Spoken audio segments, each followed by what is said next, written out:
Hello, hello, hello. Good afternoon to everyone, no? At ang tagal nating hindi nagkita-kita, no? Para makapag-live. And shout out kay Kuya Ruel Balala. Thank you po. Ayan, niloadan niya ako sa Dito Sim. Kasi nung nakipag-meet po ako sa ibang mga CFD, sinabi ni Kuya Ruel sa akin, Sanrio, nami-miss ko na yung live mo. And sadly kasi ang gamit ko ay talk and text at nahihirapan ako kapag magla-live, kailangan ko pang lumabas kasi napakahina ng signal. So, ang sabi ko sa kanya, hindi ko naman kaya kasing pagsabayin na lagyan ng load yung pareho kong SIM card. Ang ano kasi sa talk and text kasi nakakatipid ako dahil meron siyang only data. Sa Dito SIM naman wala. Pero dito kasi sa lugar namin, mas preferred yung Dito SIM. At ang isang live ko kasi, at ito'y ina-upload ko rin sa Facebook para ma-reach out ko yung mga kapanalig kong Katoliko, Dito SIM ang ginagamit ko. So, medyo may kamahalan kapag nagla-live talaga ako. Kaya talaga napepersa o napipilitan pa akong lumabas para makapagpa-load. Pero salamat sa kuya ko, no, buti na lang may kuya akong CFD, no, niloadan ako ngayon ng dun sa Dito SIM para makapag-ano tayo, makapag-live at makapag-presentations. Well, first of all, I would like to congratulate sa lahat ng AMS members ko, no. Salamat naman at makakapag-kumpil na kayo. Masayang-masaya ako, no, na isa ko sa naging daan para kayo ay makapagpakumpil na. Thank you very much sa walang sawa ninyong pakikinig sa akin kahit na lagi akong pasaway. No, talagang kung ano yung mga pinapayo ko sa inyo bilang isang Katoliko, pinakikinggan nyo. Kaya maraming salamat sa mga kabataang magpapakumpil simula bukas. Thank you very much. At ako ang unang-unang masaya, no? At nakapagpakumpil na kayo, naunahan nyo pa ako, no? Shoutout kay Kuya Emmanuel Tagala Revelo at kay Aaron John Navales Nicomedes. Yan, congratulations, kumpil mo na bukas at sana makatanggap ka ng maraming blessings kay Lord, and thank you for listening to my advices pagdating sa pagkukumpil, at ngayon ay makukumpilan ka na at isa ako sa masaya doon, no? Sa mga dati kong members ng AMS, no, at may nagsabi sa akin, no, kila Brother Enad, no, dati ko silang members. Thank you very much. Bagamat, syempre, kayo ay kailangan nyo ng pumasok sa tunay na buhay, no, at hindi ko na kayo masyadong nakakausap dahil busy rin ako. Salamat po sa mga kabataang nahawakan ko sa pag-active ninyo sa inyong mga parokya, sa pag-share sa inyong mga parokya patungkol sa mga naging karanasan ninyo bilang isang CFD sa ilalim ng AMS group. Thank you very much, no. Ang sabi, BEC. Well, hindi ko alam kung ano yung BEC, no. Thank you. At isinishare ninyo yung mga naging karanasan nyo sa akin, at isang malaking karangalan yun para sa akin na naging bahagi ako sa buhay ninyo bilang mga Katoliko, no. Kaya sana mas lalo pa nating pag-initin at pag-alabi ng ating mga ginagawang pagsiserve sa ating simbahan mismo. At yun naman yung gusto ko, yung mag-involve kayo sa inyong mga parokya, no? Kung malapit lang ang simbahan dito, bakit din hindi mag-i-involve ako? Kaya lang napakalayo po ng simbahan dito, no? Kaya hindi ako makapag-involve. Kaya sa lahat po ng mga makukumpilan, magpapakumpil, sa lahat po ng mga dati kong mga naging estudyante, no, na ngayon ay talagang very active na kayo sa simbahan. Congratulations, at I am very grateful na nakilala ko kayo, at maraming salamat sa pag-share at pagbibigay ng magagandang mensahe pagdating sa naging karanasan ninyo nung kasama nyo pa ako, no. Thank you very much, at sana lalo nyo pang paghuhusayan at pag-igihan, no, yung pag-i-involve nyo sa mga simbahan, kasi yan naman din ang gusto kong mangyari sa lahat ng mga naging estudyante ko, yung mag-involve kayo sa simbahan, hindi lang sa social media, kundi sa physical na simbahan ng ating kinaaniban, kundi ang Catholic Church. So, kakaibang magiging presentations natin for today. Itong presentations na to, ito yung dapat na magiging latag ko sa dati kong mentor, sa dati kong teacher na si Alfie Java. But sadly, hindi na nasundan yung aming laban kasi umatras po siya. No, parang ang lumabas, ako lang yung nag-affirmative. Kumbaga, ang nangyari sa una naming live debate kasi ni Alfie Jaba, ako ang nagtatanggol sa simbahang Katolika. No, kumbaga siya yung magtatanong sa akin, ako naman yung maghahanap ng mga references para pagtibayin na ang Catholic Church ay true church. Ngayon, yung part na dapat maglalaban kami, nakadalawang postpone yun, lagi siyang may dahilan. So, naiintindihan ko yun. Naiintindihan ko kung umatras siya kasi napakahirap po talagang gibain kapag ikaw ay naglalatag ng standard references. Actually, yan ang isa sa naging problema ko ngayon, na kalimitan sa mga Protestants, ayaw na po akong labanan. Bakit ayaw akong labanan? Kasi puro daw ako history, no? Shoutout sa aking nag-iisang ina na saksakan ng ganda, si Mami Ren Yang May. Shoutout po, no? So, hindi na ako malaban-labanan ng mga sulpot, ng mga protestante, kasi daw po, hindi daw ako naglalatag ng mga biblical verse. Puro daw ako history, puro daw ako references. Lugi daw sila. Ang sabi ko naman po, ano pong magagawa ko? Ang Catholic Church, hindi naman po tayo Bible alone. Wala po akong magagawa kasi kahit nung simula pa man din, ang simbahan natin ay hindi naman lumalaban noon sa pagano gamit ang Bible. Tayo ay gumagamit ayon sa mga naging kasaysayan, naging tradisyon ng mga sinangunang Kristiyano. Kaya naiintindihan ko yon kung medyo mahirap para sa mga sulpot ang labanan ako dahil nga meron tayong mga pinanghahawakang mga history. At tong mga history na to ay matyaga at pinaghirapan ko rin naman siyang suriin ng mag-isa. Kaya napapansin nyo wala akong mga live debate, no? Ngayon, dito tayo sa dapat magiging stand ko kay Alfie Jaba, no, na patutunayan natin na hindi true church ang SDA gamit ang sarili nilang referensya. So, gagamit tayo ng sarili nilang mga aklat, sarili nilang mga siniping sulatin, ay, ang lalim, no? Sa sarili nilang sulat, sarili nilang aral. Yun ang gagamitin natin para mapamalian natin that the Seventh-day Adventist Church is not a true church, no? Sa kanila tong mga librong to, sa kanila to, hindi to sa atin, no? Kaya gagamit naman tayo, kung nasanay kayo na, ay, si San Rio nagla-live, may mga standard references yan regarding sa Catholic Church. Ngayon naman, ibahin natin yung twist. Gagamit naman tayo ng standard references ng mismong SDA, no? Kung ano ang naging basihan. Bakit tayong mga Catholic sinasabi natin ang mga SDA na to hindi kayo true church, mga peke kayo? Meron ba tayong basihan? Okay. Gagamit tayo ng unang aklat. Ang aklat na to ay tinatawag na The Essential Handbook of Denominations and Ministry. No, ito yung aklat ng SDA, no? Na ang aklat na to ay pinamagatang The Essential Handbook of Denominations and Ministries. Ano ang sabi ng aklat ng SDA?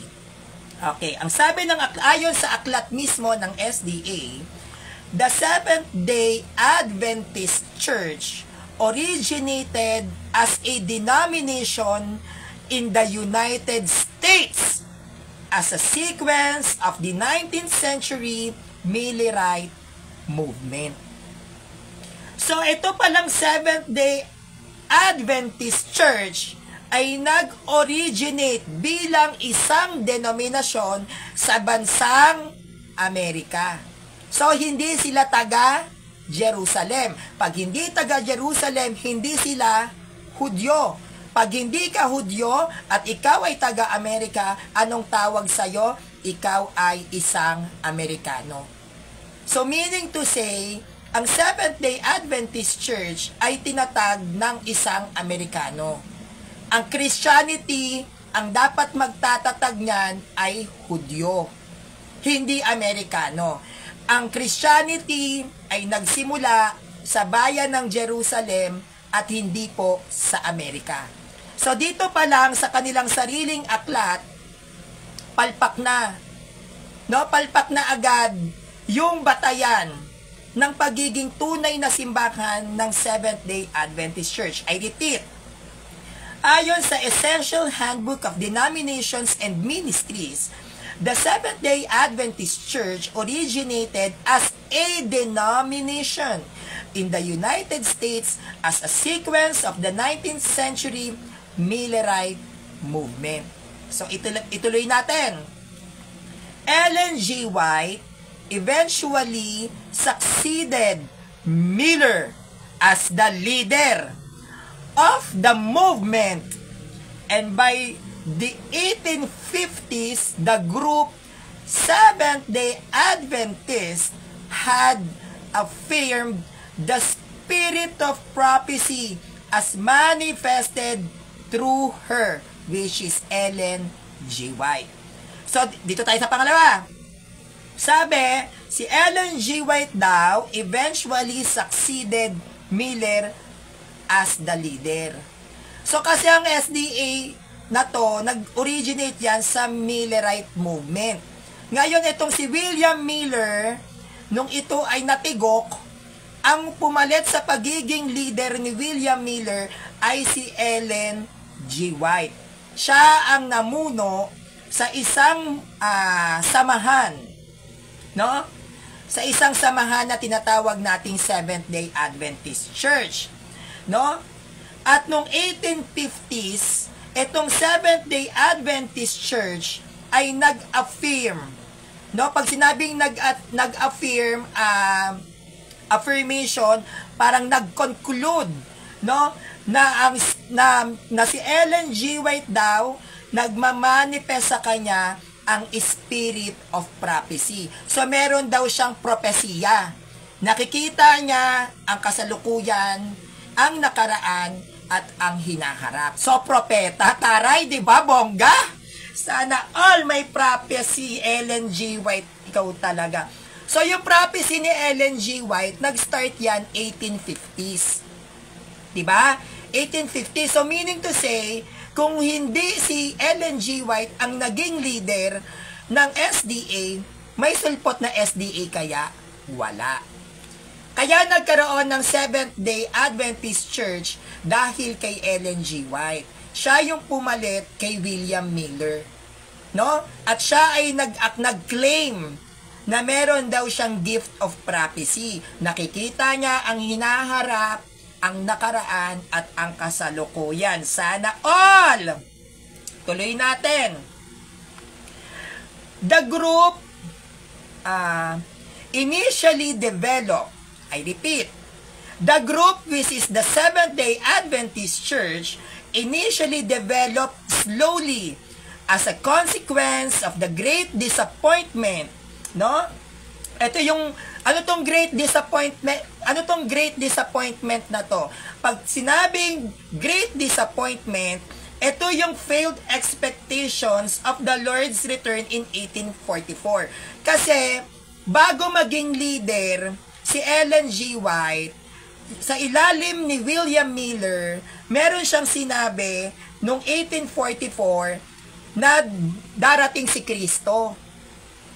No, pinaano niya yan, tinuro niya yan sa mga member niyang sulpot na, uy, darating na si Kristo, maghanda kayo. Kaya ang ginawa ng ibang mga kaanib noon sa ilalim ni William Miller, yung hinahawakan niya yung mga kaanib niya, pinagbebenta yung bahay, lahat ng ari-arian, pinagbebenta, na parang sinasabi, ibigay nyo na sa Panginoon yan, sulitin nyo na, kasi darating na ang Panginoon, magugunaw na ang mundo. Hindi natupad. Hindi yun natupad. So, yung hindi yun natupad, ang nangyari po dyan, hindi natupad yung propesiya ni William Miller, maraming mga naniwala sa kanya ang na-depressed at yung iba doon nag-suicide. Siyempre, hindi natupad yung yung paghuhukom, wala na silang ari-ari ang pinagbebenta. Kasi parating na raw ang Panginoon. Di ba naniwala? Kaya yung hindi yun natupad, yung mga nagbenta-benta ng mga ari-arian, mga na-depress yan, yung iba dyan nag-suicide. No? Yun yung tinatawag na the great disappointment. No? Ngayon, but prospered and stabilized enough numerically that in 1855, headquarters were established in Battle Creek, Michigan by 1860. So yung nabigo at hindi nga dumating si Lord, sabi ni Miller, no? Yan ay nagpatuloy. Hindi pa rin siya gumuho, ang dami pa rin mga engot-engot, no? Naniwala pa rin. Hanggang sa noong 1855, sila ay nagkaroon ng mga headquarters. Yan na, yung mga chapter na ganyan. No? Nagkaroon ng headquarters ang mga sulpot na SDA at ito ay nagpasimula sa Battle Creek, Michigan noong 1860. Kaya kapag tinignan niya si Ellen G. White, taga-saan yan? Taga-Michigan yan. Doon siya yung siya yung muling bumuhay under ng Millerite movement.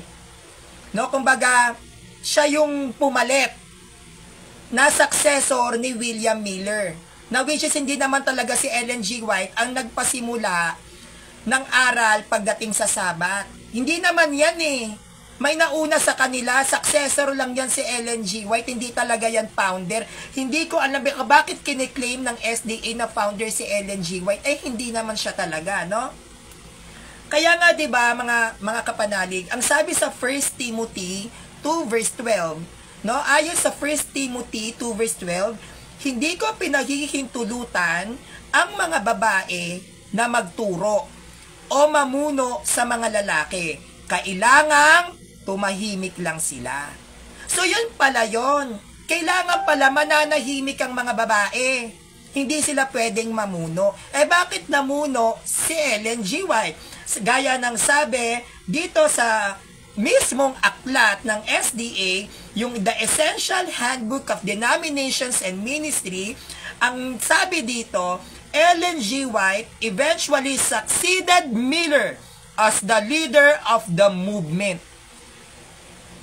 Hindi niya sinusunod yung sabi ng Diyos. Hindi niya sinusunod yung nasa Bible. Kayo lang ang isa sa kilala kong Bible alone pero lumalabag sa mismong nasa Bible. Anong sabi ng Bible? 1 Timothy 2 verse 12. Hindi ko pinahihintulutan ang mga babae na magturo o mamuno sa mga lalaki. Kailangang tumahimik lang sila. Pero ang SDA na to, nagke-claim kayo na si Ellen G. White ay leader. Pero ang sabi ni Timoteo, hindi pwedeng mamuno ang isang babae. Tapos maniniwala kayo dyan sa SDA nyo na yan. Diba? Okay. Dito ulit tayo. Aklat ni Ellen G. White. Baka naman. Beke naman. Okay. Dito tayo sa mismong aklat ni Ellen G. White, siya mismo ang sumulat na tinatawag na From the Heart by Ellen G. White. O references na naman ng SDA to, baka naman sabihin naman ninyo, hindi na naman patas ang Sanrio, puro na ng Katoliko. Sige, reference tayo ng SDA. From the Heart by Ellen G. White. Ang sabi rito sa aklat ni Ellen G. White, yung From the Heart, mababasa natin dito yung years of church development. Mababasa natin sa mismong sulat ni Ellen G. White, sa mismong kanyang aklat, yung mga taon ng pag-unlad ng kanilang iglesia, which is itong SDA church na to. Okay. Ang sabi dito, the 1860s saw Ellen G. White and her husband in the forefront of the struggle to organize the Seventh-day Adventist Church into a stable institution. So, noong 1860, ang sabi dito, si Ellen G. White at yung kanyang asawa, no, sila ay nasa panahon pa noon ng mga struggles. Kasi syempre, na ano si William Miller nasira babalik daw si Kristo, babalik daw ang paparating na raw si Christ, hindi natuloy. Siyempre, nagwatak-watak yung mga kaanib niyan. Nagkalas-kalas sila. Siyempre, hindi natuloy yung hula yung propesiyang sinasabi. Ngayon, etong si Ellen G. White at yung kanyang asawa, sila ay nag-organize. Inayos nila yung gulo. Hindi pwede to. Kailangan maayos natin tong gusot na to. Masisira yung SDA. So, nag-organize si Ellen G. White at ang kanyang asawa ng Seventh-day Adventist Church into a stable institution. So, yung nag-organize para maging institute ang SDA Church, yung mag-asawang White. Ito ay mismo sa aklat ni Ellen G. White, From the Heart by Ellen G. White. Ang sabi, the 1860s saw Ellen White and her husband in the forefront of the struggle to organize the Seventh-day Adventist Church into a stable institution. Hindi si Kristo ang nag-organize ng SDA Church, kundi si Ellen G. White at ang kanyang asawang sulpot. Okay. So, sa madaling salita, ayon sa kanilang aklat, si Ellen G. White ang nag-organize ng SDA at hindi po ang mga apostol. Kaya wala silang sinaunang Kristiyano. Meaning to say, si Ellen G. White ang nag-organize ng SDA Church, kaya wala sila sa Jerusalem kasi si Ellen G. White ay isang negrang babae na isang Amerikana. Black American si Ellen G. White. At dahil siya ang nag-organize ng SDA Church, malamang sa niya i-organize yan sa bansang Amerika. Kaya ang pagkakatatag ng SDA Church, hindi sa Jerusalem, sa bansang Amerika. No, malinaw yan ha. Sana naman, wag naman engot-engot yung mga SDA dito. Wag ganon. Okay. So, ang SDA Church, walang sinaunang Kristiyano, Amerikana yung founder, at ang nag-organize ay isang babae na pinamunuan maging ang mga kalalakihan na sinabi ni Timoteo, walang karapatan ng babae na pamunuan ang mga lalaki. So, dun pa lang, peke ang aral nyo. Okay, tuloy natin. Noong taong 1860, September 29. Sa ano to ha? From the Heart by Ellen G. White. Aklat nyo tong mga SDA kayo. Papatikimin ko kayo ng leksyon. Gigilin nyo na naman ako. Okay. So, nung taong 1860, nung September 29, name Seventh-day Adventist chosen. So, yung pangalang Seventh-day Adventist, yan ay nagkaroon sila ng pangalan noong 1860, September 29. Unlike tayong mga Catholic Church, ang pangalang Catholic ay nagsimula noong 1st century. So, wala pang pangalang SDA Church, may pangalan na ng Katoliko. 1st century, kanino yan? Kay Bishop Ignatius. Kaya tayo may pangalan. So, meaning to say, wala pang nabubuong pangalan, hindi pa naiisip ni Ellen na SDA ang ipangalan, hindi pa pinapanganak si Ellen G. White, wala pa pong sulpot, the Catholic Church, may pangalan na tayo. 110 AD, sa ilalim ni San Ignacio, ang ikatlong obispo ng Catholic Church, na naganap sa bayan ng Antioch. Saan makikita Antioch? Sa bansang Turkey. Okay. Linaw 1860, September 29, nang nagkaroon ng pangalan ang SDA Church. Now, noong 1861, October 8, nagkaroon ng conference ang SDA sa Michigan.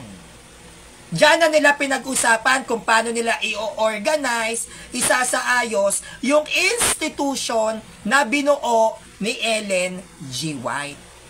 Yan ay naganap sa Michigan, sa bansang Amerika. At hindi po niya kausap ang mga alagad. Ang kausap po niya mga kano. Dahil ang Michigan sa Amerika yan, paano kayo magiging true church? Aklat nyo to. Okay. Noong 1863, buwan ng Mayo, 1863 May, Organization of General Conference of Seventh-day Adventists. Noong 1863, no, ng May 1863, nagkaroon ng General Conference ang Seventh-day Adventist at tinawag itong organization.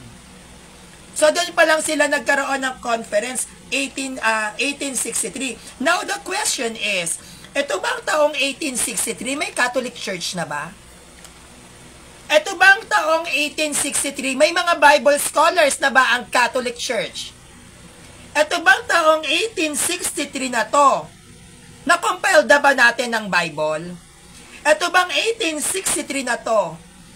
Kilala na ba ng Katoliko si Christ? Kasi doon pa lang sila nagkaroon ng General Conference. So meaning to say, nagsisimula pa lang ang SDA Church na nagtuturo na ang simbahang Katolika. Malinaw dadahan-dahanin natin para madali nyong maintindihan. Okay. Ngayon, after nung General Conference ng Seventh-day Adventist Church, noong June 6, 1863, sila ay nagkaroon ng Health Reform Vision at sila ay nagkaroon ng Health Reform Vision sa Otsego, Michigan. So dito sila nagkaroon ng mga pagtuturo patungkol sa kalusugan. Kasi yung ibang mga turo ng SDA, di ba, wag kakain ng baboy, may mga turo din dyan si Ellen G. White na kaya niya ipinagbabawal yan kasi baka ma-high blood ka, o marami daw bakteryang nakukuha sa karne ng baboy, maha-high blood kayo. So, isa yan sa naging basis din ni Ellen G. White para protektahan ang kalusugan ng mga kaanib. At yung pagtuturo na ito ay nagsimula noong June 6, 1863. Sila ay nagkaroon ng Health Reform Vision at Otsego, Michigan. So, noong 1863, no? December 8, 1863, dito po namatay ang panganay na anak ni Ellen G. White. Death of eldest son, Henry Nicholas, death of eldest son, Henry Nicholas. So, yung panganay na anak ni Ellen G. White, namatay noong December 8, 1863, sa Top Sham, Maine. No? At noong 1864, summer ng 1864, dito po sila nagkaroon ng publication of Spiritual Gifts, Volume 4, with 30-page articles pagdating sa kalusugan. Nag-publish na sila noong 1864. Pinublish na nila yung patungkol sa mga aral ng spiritual gifts, no? Nagkaroon sila ng publication, dito na yung pagtuturo-turo nila, lumabas yung mga libro-libro ng mga kasinungalingang aklat na ikinalat sa mga kaanib. At noong taong 1864, August to September 1864, visit to James C. Jackson's Medical Institution, our home in the Hempstead, Damsville, New York, and route to Boston, Massachusetts. Publications of 6 pamphlets, Health and How to Live, James White, stricken with paralysis. So, nagkaroon sila ng publication naman dito patungkol sa kalusugan. So, yung una nilang publication, yung mga aral nila pagdating sa spiritual. Then, noong 1864, August to September, after nilang magkaroon ng pagpapublish ng mga aklat patungkol sa spiritual gifts, sinunod nila doon yung publication naman sa kalusugan. No? Yun naman ang sinunod nila, mga turo nila pagdating sa kalusugan. At kung paano namuhay si James White. Yung mga naging buhay ni James White. Yan. Yan sa aklat nyo yan. Ngayon, dito tayo sa pangalawa. Dito tayo sa sarili nilang aklat na tinatawag na From the Heart by Ellen G. White, 1827-1915, Biographical Notes. Aklat nyo po to. Hindi nyo yan pwedeng pamalian sa akin, no? Sabi rito, sa Biographical Notes ng From the Heart by Ellen G. White, aklat to ng SDA, 1827 to 1950, ang sabi rito, The early years, 1827 to 1860, Ellen G. White, born on the late fall day in a farmhouse near Gorham, Maine. Ellen Harmon spent her childhood and youth in nearby Portland. She married James White in 1846. No? And the struggling young couple lived in a variety of New England locations as they sought to encourage and instruct fellow Advent believers by their preaching, visiting, and publishing after 11 irregular issues of the present truth. They launched the Second Advent Review and Sabbath Herald in Maine, Michigan, 1850. No? 1850.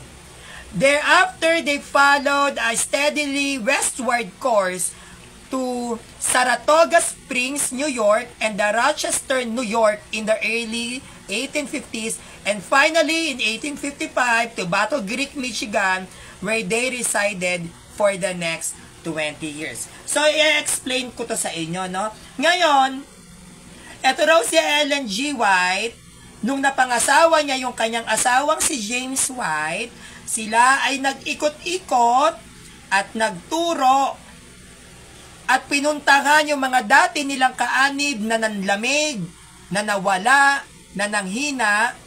Sila ay nagturo, bumisita, at nag-publish ng mga aral nila, ng mga sulat, nag-publish sila ng mga sulat patungkol dun sa mga naging problema nilang mga issues. Parang in-explain nila na yung mga issues na naririnig ninyo, ganito yung nangyari. So, parang ang nangyari, niligawan nila, pinuntahan nila yung mga dati nilang kaanib na nawala. No? And they launched the Second Advent Review and Sabbath Herald in,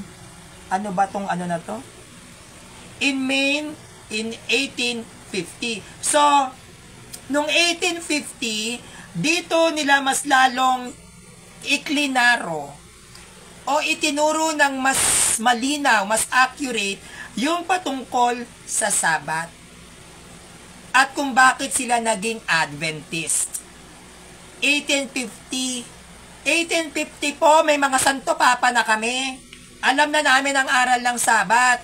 Samantalang kayong mga SDA, 1850 nyo palang parang itinuturo ng mas malinaw kung anong meron sa Sabat. Eh, kaming mga Katoliko, wala pang 1850s. Actually, wala pang ang kalendaryo, ang kakapal.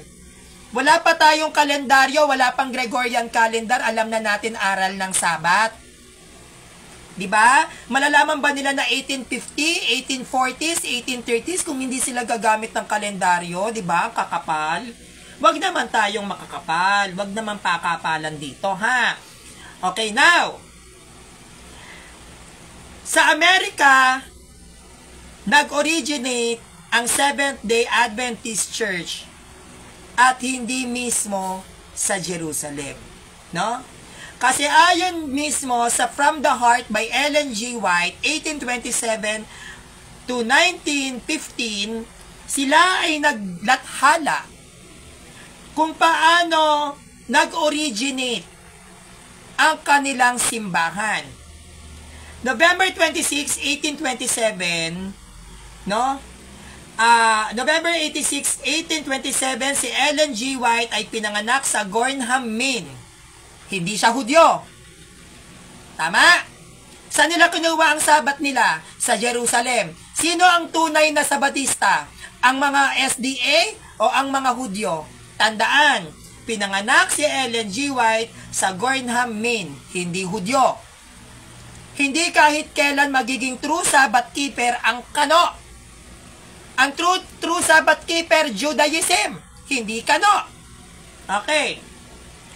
Noong 1840 ng March 1840, first heard William Miller present the Advent message. Noong 1840 nung March, si William Miller naglabas ng discussions regarding sa Adventist, sa pagiging Advent nila. 1842, June 26, baptized and accepted into Methodist Church. Dito na bautismuhan muna si Ellen G. White bilang isang Methodist. 1840 ng Marso, nang inaralan ni William Miller si Ellen G. White pagdating sa pagiging Adventist niya. So, yung aral ni Ellen G. White ay mula kay William Miller. At noong June 26, 1842, si Ellen G. White ay tumanggap ng bautismo sa Methodist Church. Naging Methodista muna si Ellen. Bago yan naging leader nyo, parang si Felix Manalo. Bago nagkaroon ng INC, SDA muna. Bago naging SDA si Felix Manalo, naging sakristan muna ng simbahang Katoliko yan. Bakit kayong lahat nagmula sa Katoliko? Kasi nga sulpot kayo. Diba? Ganon kapag sulpot Okay. Noong 1844, October 22, disappointed when Christ did not come. Ito yung hindi dumating si Kristo. May pahula-hula pa tong William Miller na ito. Okay. 1844 ng December, dito raw nagkaroon ng prophecy si Ellen G. White. Vision. Ang taray, holy, banal. Pero siya lang ang kilala kong visionary na nabulok. Siya lang ang kilala ko na visionary na namatay na hindi banal. Baka ibang vision yung nakita niya. Diba? Baka guni-guni yun. Hindi ka pwedeng makakita ng isang, hindi ka pwedeng magkaroon ng propesya pag hindi ka banal. Kailangan man pag ikaw nagkakaroon ka ng prophetic vision na tinatawag o prophecy, dapat holy ka. Namatay ibang banal si Ellen G. White, agnas na nga buto nun. 1845, spring. Trip to Eastern Maine to visit believers, met James White. So, noong 1845, nagpunta si Ellen G. White sa Eastern Maine para bisitahin yung mga kapanalig nila. At dito niya nakilala si James White. Story ng love life. Di ba alam natin yung mga love life, di ba? Dapat ganyan na paglalatag, no? So, 1845 in spring, trip to Ellen G. White traveled to Eastern Maine to visit believers and met James White. Dito niya nakilala ang kanyang jowaers. So, noong 1846, August 30, nagpakasal sila ni James White. Ito yung taon ng pag-iisang dibdib ni Ellen G. White, kung may dibdib man, at ni James White. August 30, 1846. 1846, autumn, accepted Seventh-day Sabbath. See? 1846, nung tinanggap ni Ellen G. White at ang kanyang asawa ang aral ng Sabat na hindi mula sa mga Hudyo, kundi sa turo ng mga Amerikano. Paanong mangyayari na makakapagturo ng valid na aral ang isang kano kung ang Sabat keeper ay dapat magbumula sa bansang Hudyo, which is ang Israel. Hindi naman Israelite si Ellen G. White. Ano ang karapatan niya na ituro at sabihin sa lahat ng tao kung ano ang tunay na aral ng Sabat? Hindi naman sila Hudyo. They are not the real Sabat keeper. They are the Sabat destroyer. Okay. Noong 1847 to 1848, set up housekeeping on Top Sham, Maine. No? So, eto na yung namasukan siya na housekeeping. Siyempre, may asawa. Alangan naman hindi tayo mag-work. Diba? So, naging housekeeper siya. So, noong 1847, August 26, birth of first son, Henry Nichols. No? Ito yung una niyang pagsilang sa panganay na anak ni Ellen G. White na si Henry Nichols. Noong 1848, April 20 to 24, attended First Conference of Sabbath-Keeping Adventists at Rocky Hill, Connecticut. Unang pagdalo ni Ellen G. White at ng kanyang asawa sa isang conference patungkol sa Sabbath Keeper. Akala ko ba mga dalubhasa tong mga to? April 1848 nyo lang pala inaral ang aral ng Sabat. Samantalang kaming mga Katoliko, 33 AD. Actually, hindi pa pinapako si Kristo. Alam na namin ang aral ng Sabat. Dahil hindi pa pinapako si Kristo, the 12 apostles, they know what is and who is the true Sabbath keeper. Hindi pa naitatatag ang Catholic Church. Alam na natin ang aral ng Sabat. Bakit? Because of the apostles, because of Blessed Virgin Mary, because of Saint Joseph. Hindi ba? Ano ba si Mary? Virgin Mary, Blessed Virgin Mary, she is a Jew. Virgin Mary, Blessed Virgin Mary, she is a Sabbath keeper. Nung hindi pa naitatag ang Catholic Church. But nung naitatag ang Catholic Church, Virgin Mary, Blessed Virgin Mary is not a Sabbath keeper. Why? Because the Sabbath keeper, that is not a Christian traditions. Hindi po Kristiyanong tradisyon ang Sabbath. Kaya si Blessed Virgin Mary, even the 12 apostles, they are not the Sabbath keeper. Before, yes, but not today. Because the 12 apostles, even the Blessed Virgin Mary, they are Christians. Paano nilang mapapatunayan na ang mga Seventh-day Adventists na to, that they are the true Sabbath keeper, if their leader, if their founder, which is a woman, pinanganak sa Amerika? How could it be? If they are the true Sabbath keeper, their leader must born in Jerusalem. Because the true Sabbath keeper are the Jews, not the Americans. Paano nangyari yon? Tuloy. 1848, November 18. Vision to begin publishing work, Streams of Light. Yan, dyan na. Sulat-sulat. Meron daw siya nakitang pangitain. Nakita ko ang hinaharap. Nakikita ko ang nakaraan. Nakikita ko ang kasalukuyan. Yan na tayo. Sulat-sulat na siya dyan. Meron akong nakita. Nabivision ko yan. Siya ang nakilak. Si Ellen G. White lang ang kilala kong visionary na namatay na hindi banal. Pag ikaw namatay na hindi banal at nagke-claim ka that you are a visionary, sinong espiritu nasa katawan mo? Ang mga visionary, lalo na kapag ikaw ay isang Kristiyano, they are holy. Dahil ang visions na nanggagaling sa iyo ay nangbumula sa banal. At kung nagmumula sa banal ang visions na ipinapakita sa iyo ng Diyos, ang katawan mo, ang espiritu mo, banal. Namatay bang banal si Ellen G. White? Talaga ba? Ano yung mga miracles na nagawa niya? Nakapagpabuhay ba siya ng mga patay? Nakapagpagaling ba siya ng may sakit? Sinong mga demonyo ang napalayas niya?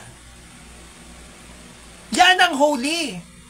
Meron kang kakayahang magpalayas ng demonyo. Saan mo makikita yan? Only in the Catholic Church.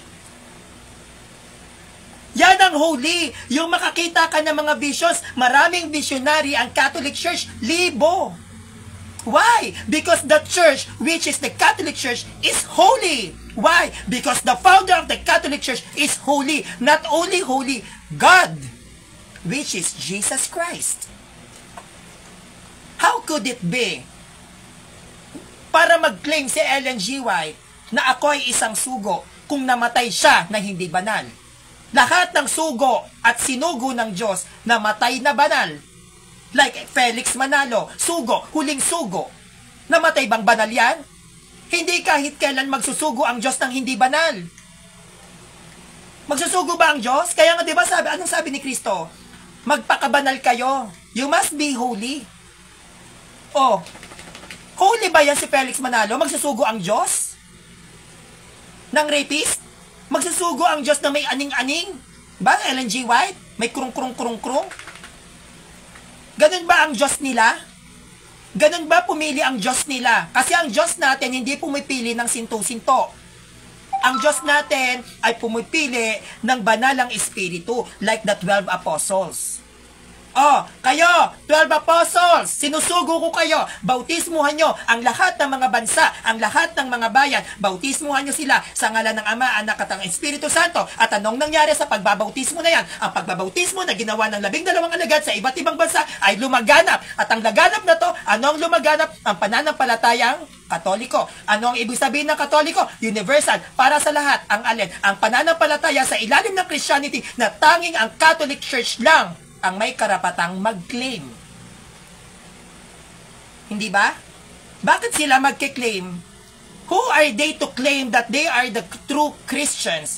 The true Christians is not a Protestant. The true Christians was not founded in United States of America. Not in the Philippines even. If you are a true Christian, your faith must be formed in the land of Jerusalem. Dapat ang pagiging Kristiyano mo nagmula sa Hudyo. Dapat Hudyo founder mo. Hindi ka na. Hindi Pinoy. My goodness, what kind of mentality is that?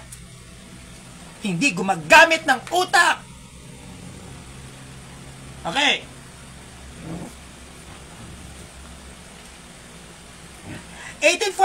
July 1849. First of 11 numbers of the present truth published as a result of the vision of November 1848. So gumawa na naman ng aklat. Yan na naman tayo. Sulat-sulat. Ito na naman ang na-vision ko. Alam nyo dito kung nababad trip kay Ellen eh. Nagkiklaim na that I am a visionary, that God used me as his child, anak ako ng Diyos, ako ay isang propeta. Kiniklaim ni Ellen G. White. But the question is, bakit hindi ka namatay na banal, Ellen G. White? Kapag ikaw ay tinawag na propeta, sumasa iyo ang Spirit ng God. Pag sumasa iyo ang Spirit ng God, it means holy ang Spirit mo. Hindi ba? Pag holy ang Spirit mo, ikaw ay kakasihan ng Diyos ng wisdom na dapat mong mapanatili ang holiness na yan. At kapag namatay ka, hindi papayag ang Diyos na wala kang maipakitang katibayan na sumasayo ang Diyos. Dapat meron siyang kakayahang magpagaling. Ang mga propeta, ang mga sugo mismo ng Diyos, kung direct to God sila, nakakabuhay ng patayan. The 12 apostles bumubuhay ng patay. Ayun ang tunay na sugo, kaya mong bumuhay ng patay, nagpapagaling ka, nagpapalayas ka ng mga demonyo. Yan ang propeta, yan ang sugo. Sino ang nagbigay ng authority kay Ellen G. White para siya ay suguin? Nasa Amerika siya. Paano yun mangyayari? So kung tayo magkiklaim sugo, o isa akong propeta, dapat may kakayahan kang magpagaling. Dapat ikaw mismo bilang isang propeta, nakaka-encounter ka ng mga matitinding demonic possession. Dahil gagamitin ka ng Diyos para makapagpalayas ng demonyo. Dadalin ka ng Diyos kung saan merong mga spiritual battle. Hindi lang naman spiritual battle natin yung pagtitimpe, umiwas sa mga kahalayan. Hindi lang yun ang spiritual battle natin na wag kang magkasala. Dinadala din tayo ng Diyos sa mga may matitinding possessions. Bakit? Para patunayan sa lahat ng tao na may demonyong nag-e-exist at may Diyos na nag-e-exist. That's why may nag-e-exist na possession. Para ipakita sa ating mga tao, kayong mga tao, totoong may demonyo, ayan poseso. At totoong may Diyos dahil may isinugo ako para sa kanila na magtataboy sa mga masasamang espiritu. Yan ang sugo. Yan ang propeta. May kakayahan sila. Dahil yung kakayahan na yan ay nagmumula sa Diyos. Binigyan sila ng authority. Sino pinagaling ni Ellen G. White? Ay yung mismong utak nga niyan, hindi naman gumaling. Okay. Maniniwala lang kayo sa sintu-sintu pa. Now,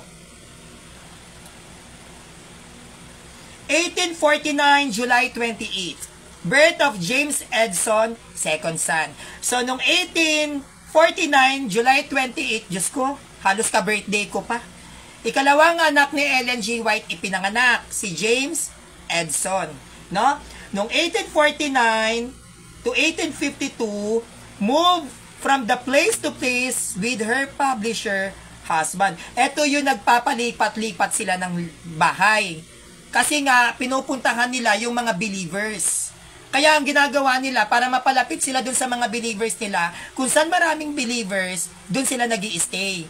Kaya naging nagpalipat-lipat sila ng bahay. Now, noong 1851 July, first book published, A Sketch of Experience, and ito na naman tayo sa mga libro-libro nila eh. Alam nyo, ang dami nilang aklat. Kung aaralin nyo ang SDA, maraming aklat na pinagtatanggal yan si Ellen G. White, finase out, kasi meron siyang sinulat na aklat, as far as I remember, na kinopya niya. Hindi sa kanya galing yung original na yun, tapos nireklamo siya. Dapat makukulong yan si Ellen G. White. Marami siyang mga libro na finase out, na tinanggal, na hindi nilalantad ng SDA Church. Totoo, maraming palpak na sulat si Ellen G. White. Aralin nyo po. Noong 1852, no? 1852 to 1855, in Rochester, in New York, where husband published Review and Herald and Youth Instructor. So, tignan nyo, ang dami nilang pinapublish, di ba? Kaya, paaralin nyo yung mga na-publish na book. Ang daming mga na-publish na book na nagkaroon ng malaking kapalpakan. Marami silang binago-bago kasi yung sinuri yan ng yung mga aklat niya na pagtanto, alam ko kinuha yun ni Ellen G. White yung kopya niya sa Protestant din eh. Sa isang sikat na Protestant na manunulat na nag-claim na siya yung author. Kaya yung kumalat yung libro na yon, sumikat yun eh. Na laman na forge. Alam ko forge yata yung tawag doon. Yung aklat na yon, kopya, kinopya lang niya sa iba. Kaya munti ka nang makulong yan si Ellen G. White. Okay, let's continue. Noong August 29, 1854, pinanganak ang pangatlo niyang anak, si William Clarence. No? Noong 1855 ng November, moved with the publishing plant to Battle Creek, Michigan. So, nagpalipat-lipat nga sila talaga ng bahay. So, noong 1855 ng December, Testimony for the Church number 1, Testimony to the Church number 1, a 16-page pamphlet published. So, ang mga pinapublish ng SDA na sarili nilang mga references, yun ay galing sa vision ni Ellen G. White. Galing sa imagination niya na pinaniwalaan ng mga kaanib. Kaya yung mga pag ikaw isa kang kaanib at naniniwala ka lang sa dahil lang may na-vision ng isang tao na hindi ka naman sigurado kung kanino galing yun, kung paano ka, kung saan ba nagmumula yung vision na yun, naniwala ka, may aning-aning po kayo. Sa lahat ng naniniwala sa vision ni Ellen, aning-aning po, may aning-aning. Diba? Aning-aning, diba? Okay. Dito tayo sa SDA na nagkiklaim na sila ay true church o tatag ng simbahan. Unang-una, ang sabi, sa history nila, meron silang mga pinapublish na books. Diba?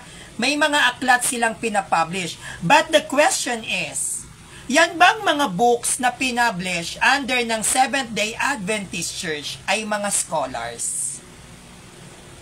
Dapat alamin nila yan. Yung mga panahon ba, mga kapanalig, na nagpa-publish si Ellen G. White ng mga books, scholar ba si Ellen G. White that time? Kasi kung ikaw magpa-publish ka ng book, at ito ay regarding sa Christianity, dapat scholars ka. Dapat accurate at alam mong valid. At entitled ka na gumawa ng aklat kasi scholar ka eh. Hindi naman po siya scholar eh. Bakit ka maniniwala sa isang aklat ng hindi naman scholar? Tapos ang pinag-uusapan pa mga theological terms. Eh hindi rin naman siya theologian. 'Di ba? Maniniwala ka sa low profile na mangangaral? Mali yung ganong mentality. Maniniwala ka na lang din sa isang aral. Doon tayo sa high profile, dapat scholar ka. Scholar ba si Ellen G. White? Hindi. Tas maniniwala, engot. Okay. Kalawa, ang SDA ay originated sa bansang Amerika dahil si Ellen G. White ay Amerikana. The question is, sa Amerika ba nagtatag si Kristo ng iglesia? Amerikano ba ang 12 apostles? Sa New York ba pinako si Christ? Saan? Doon sa tuktok ng Statue of Liberty? Saan ba dapat mag-originate ang mga sugo? Saan dapat mag-originate ang mga propeta? Saan ba dapat mag-originate ang aral ng Christianity at aral ng Sabbath? Sa Amerika ba? 'Di ba hindi? Sa Jerusalem. Bakit? Dahil ang teachings ng Catholic Church ay nag-originate sa Jerusalem, sa Israel. Ang teachings ng Sabbath nag-originate yan sa Israel. Kaya dapat ang magtuturo ng aral ng Sabbath at magtuturo patungkol sa aral ng Christianity, dapat po taga-Israel, taga-Jerusalem. Kasi doon nagturo si Kristo. Bago yan makarating sa mga bayan ng mga hentil. Bago lumabas ng Jerusalem ang mga katuruang meron tayo, nakakulong lang yan sa Israel. Tapos magtuturo, hindi pa scholar. Tapos tinatag lang sa Amerika, hindi rin sa Jerusalem. Tapos maniniwala kayo na ang True Church SDA, ano bang klaseng mentalidad meron kayong mga sulpot kayo? Okay. Si Ellen G. White ay nagkiklaim ng visions and prophecy. Now, kung si Ellen G. White ay may visions and prophecy, sinong propeta o sino yung mga sinaunang Kristiyano ang nagpatunay na ang visions ni Ellen G. White ay nagmumula sa Diyos? Sige nga, meron ba kayong kilala or even the standard references na may nagpatunay na mga early Christians, nagpatunay na mga propeta na ang visions ni Ellen G. White ay nagmumula sa Diyos? Wala. Bakit? Dahil ang visions and prophecy na meron kay Ellen G. White, claim lang niya sa sarili niya yun. Siya lang ang nagsabi na ginagamit ako ng Diyos bilang isang sugo. Nagsa-self-claim lang siya. No? Kiniklaim lang niya na sa kanya yon. Pag tayo ay magkiklaim na kayo ay may visions, kayo ay may prophecy, may magpapatunay niyan. May magpapatunay, hindi yan basta-basta kiniklaim mo lang. Kasi hindi po lahat ng visions nagmumula sa Diyos. Hindi lahat ng prophecy nagmumula sa Diyos. Kaya ding gawin ni Satanas yan. Even the demons, even Satans, they can perform miracles. Kayang magpagaling ng mga demonyo. Ano na nga lang, albularyo, di ba? Kayang bumuhay ng mga patay. Ang mga demonyo, mga ni Lucifer. Anong pangapatay to? Mga patay yung pananampalataya sa Diyos, kaya niya kayong buhayin at utu-utuin. Pero yung magkiklaim ka ng isang bagay na which is kapangyarihan yan pag sinabing prophecy, kapag sinabing how can I say this? Visions. Power yan na nagmumula kay God. Yang mga gifts na yan, yang mga kaloob na yan, kapangyarihan yan na nagmumula sa Diyos. At yang mga kapangyarihan na yan na ibinibigay sa mga taong nakatalaga na magkaroon ng mga gifts na yan, yan ang ginagamit nila para labanan yung kapangyarihan ng demonyo dito sa lupa. Halimbawa, gift of wisdom. Ang gift of wisdom, pag nagmumula sa Diyos, ikaw ang dudurog sa sulpot. Pero may gift of wisdom din na binibigay si Lucifer. Katulad ng talino ng mga nasa gobyerno, mga magnanakaw. Di ba? May wisdom na nakakabuti at may wisdom na nakakasama. At yung mga wisdom na yan, kapangyarihan yan na ibinibigay ng Diyos at kapangyarihan din yan na pwede mong tanggapin mula sa demonyo. Kaya dapat nagiging maingat tayo kung sa paraan kung paano mo paniniwalaan ang isang taong nagkiklaim na sugo.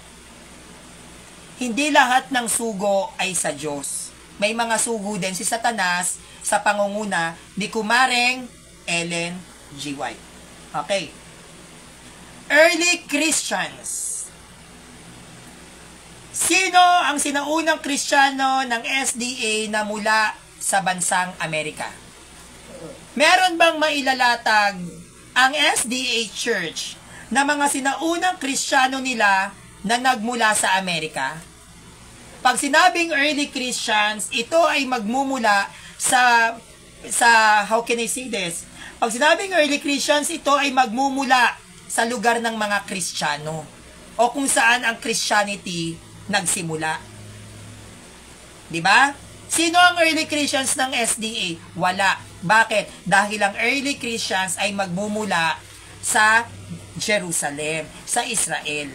Kaya wala silang pwedeng sabihin sa atin na may early Christians sila. Kasi kung ang tunay na early Christians, nasa Israel yan. Hanggang sa nagkaroon ulit ng panibagong early Christian. Actually, hindi naman panibago. Hanggang sa nagkaroon tayo ng early Christians, hindi lang sa Israel. Saan? Sa Roma. Bakit? Dahil kay San Pablo. Tandaan nyo, si Pablo ay apostol ng mga Hentil. Diba? Sila yung mga natin, mga sinaunang Kristiyano natin.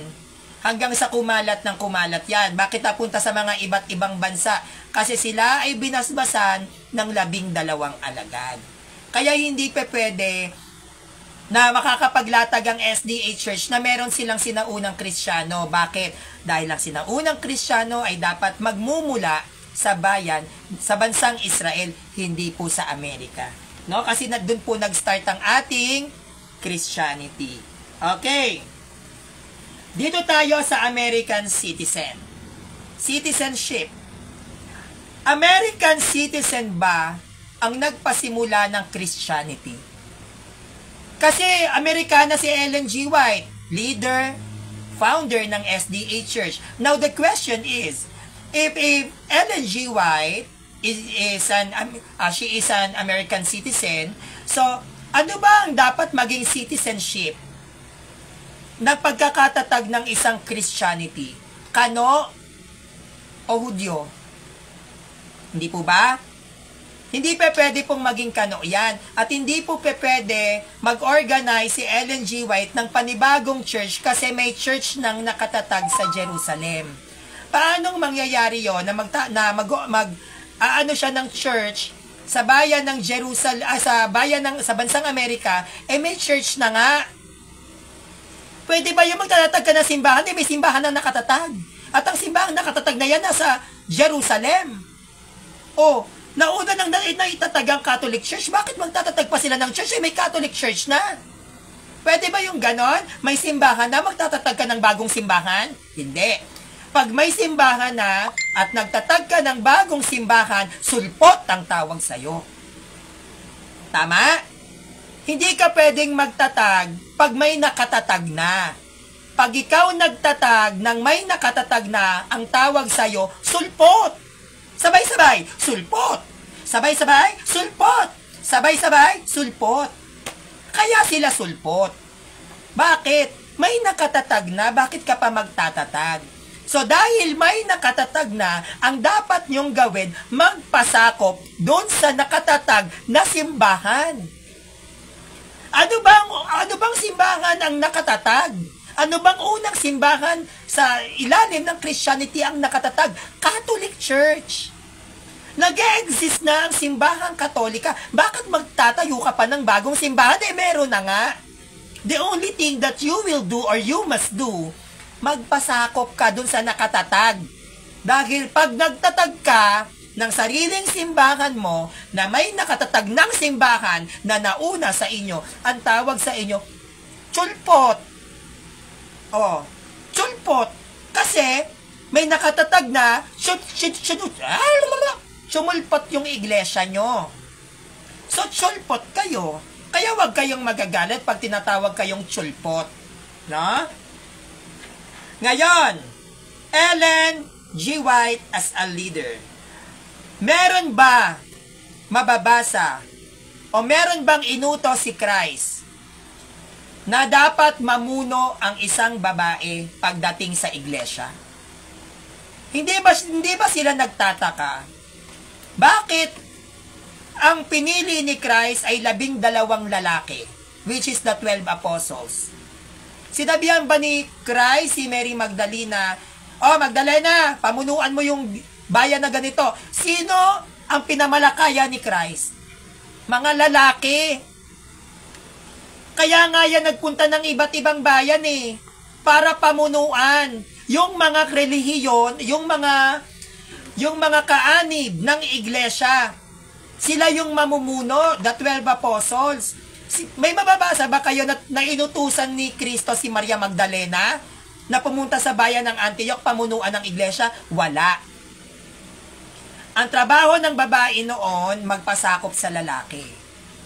Ang ginagawa ng mga kababaihan noon, kapag nagpipreach, yung mga Kristiyano, mga sinaunang Kristiyano, sila yung nagbibigay ng pagkain, naglalaban ng mga damit, sila yung nag-aasikaso sa mga bisita. Pero pagdating sa pamumuno, lalaki lagi yan. Hindi kahit kailan pwedeng magkaroon ng otoridad ang isang babae na mamuno sa isang iglesia. Kasi kung may authority yan, dapat may babae sa 12 apostles. Sila yung inutusan di ba? Bautismohan nyo sila, mga alagad.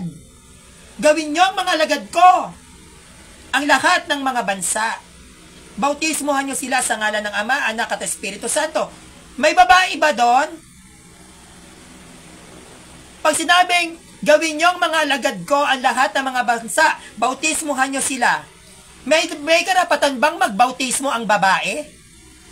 Papayag kayo? Ang magbibinyag sa anak nyo, babae? Bakit hindi babae ang nagbibinyag? Dahil walang otoridad na binigay si Kristo sa mga kababaihan para pamunuan ang simbahan. Lagi kayo magpapasakop pagdating sa katuruan ng simbahan, natatag ni Christ. Kaya nga tignan nyo, kahit madre, may mother superior, pero kaya niya bang talunin ang superiority ng Pope? Di ba? Hindi. Sino mga babae rito sa ilalim ng iglesia, sa mga kaanib nyo, ang pwedeng mas humigit sa Pope bilang babae? Wala. Dahil ang the highest authority pagdating sa paghawak, lalo na't sa magisterium ng ating simbahan, iginawad yan sa lalaki. Kaya walang karapatan na humawak at maging leader si Ellen G. White. Hindi siya binibigyan ng karapatan ni Kristong humawak ng magisterium. Dahil ang magisterium o ang batas ng simbahan sa mga lalaki yan. Panlalaki yan. Kaya kung meron silang leader na babae, so dapat nilang tanggapin na ang mga kababaihan sa kanila pwedeng magbinyag ng sanggol. Kayo ba, papayag kayo, mga anak nyo nagbibinyag babae? Di ba? So, hindi pwede yon. Okay. So, ititira natin to. Sige, nakatapusin na nga natin. Ang haba kasi, sakit sa balakang. Okay. Dito tayo. Question and answer portion dito sa SDA. The first question, pag meron kayong nakaharap na SDA, ito ang lagi nyong itatanong Alam ba ni Kristo na nagtayo siya ng SDA Protestant? Yes or no? Sa mga Katoliko dito, yan, sige, mag-ano tayo, kukunin ko yung connection sa inyo. Alam ba ni Kristo, kasi sabi ng SDA, di ba, Oh, SDA, kami yung true church. Peke ang Katoliko. Tatag kami ni Kristo, SDA kami. The question is, alam ba ni Kristo na nagtatag siya ng SDA Protestant?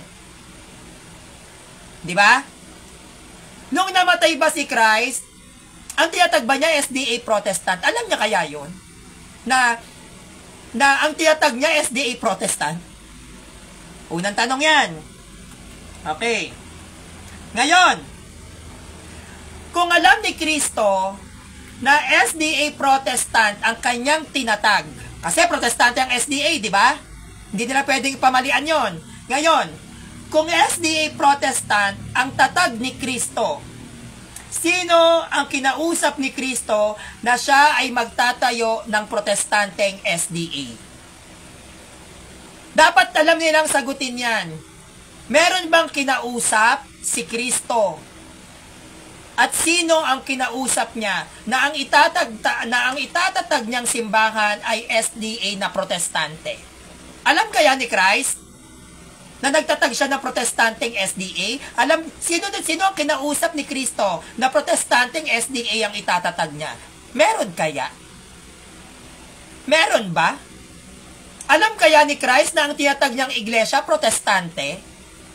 Sino ang kinausap ni Kristo na protestante ang itatatag ko? Dapat matuto tayo, dapat magkaroon tayo ng maging critical thinker tayo. 'Di ba? Dapat lagi nating lalaliman yung logical natin, yung logic natin na kahit wag nang sumitas, logic na lang. Sino kinausap ni Christ? Kahit sa Bible pakikalkal na protestante ang itatatag niya. Sinong kinausap ni Christ na ang itatatag ko protestanteng SDA? Doon pa lang, kahit yun lang, wag na tayong sumitas, wag na natin lagyan ng maraming palabok o etche-buretche na yan. Diba? Napaka-basic pa lang ng tanong. Alam ba ni Christ na protestant yung tinatag niya? Saan mababasa sa Bible na ang tatag ni Christ Protestant, which is the Seventh-day Adventist Church ay protestanteng simbahan? Kung sila tatag ni Christ, dapat alam nila at makakapagbigay sa atin sila ng detalye na alam ni Kristo na protestante yung tinatag niya. Hindi tayo pwedeng babase-base na lang sa bubunganga nila. Diba? Okay. Next. Protestant ba ang Seventh-day Adventist Church? Yes or no? Alam naman natin yan, di ba? That the Seventh-day Adventist Church under ni Ellen G. White ay isang Protestant.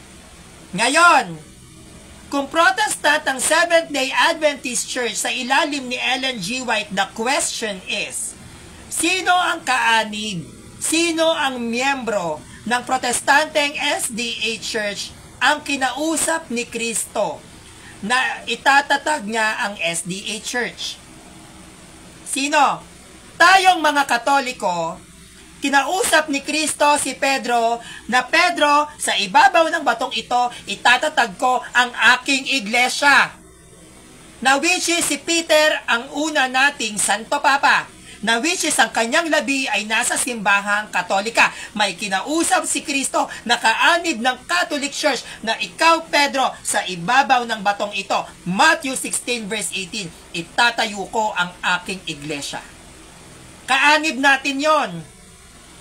Santo Papa natin yan, si Pedro, nasa atin ang labi. So clearly yun sa atin. May kinausap si Christ. Ang ating kaanib, ang ama ng ating pananampalatayang si Pedro. Diba?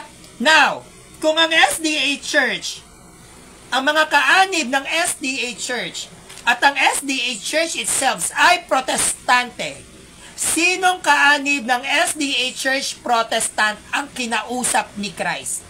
At sinabi, ang protestanteng simbahan nyo, kayong mga SDA tatag ko. Meron ba? Niko ko ng isang apostol, wala sila. Diba? Baka ni isang kapirasong telang damit ng 12 apostles, wala sila. Kaya wag silang magkiklaim. that they are founded by Jesus Christ. No, they are founded by Ellen G. White na sinto. Okay. Ngayon, agree ba kayo, mga kapanalig? Agree ba kayo na kapag hindi tatag ni Kristo ang iglesia, ay matatawag itong pekeng iglesia? I repeat, agree ba kayo na kapag hindi kayo tatag ni Kristo, peke ang mga iglesia nyo? Yes or no? Yes. Diba? Dapat agree tayo dyan. Pag hindi ka tatag ni Christ, peke ka. Peke.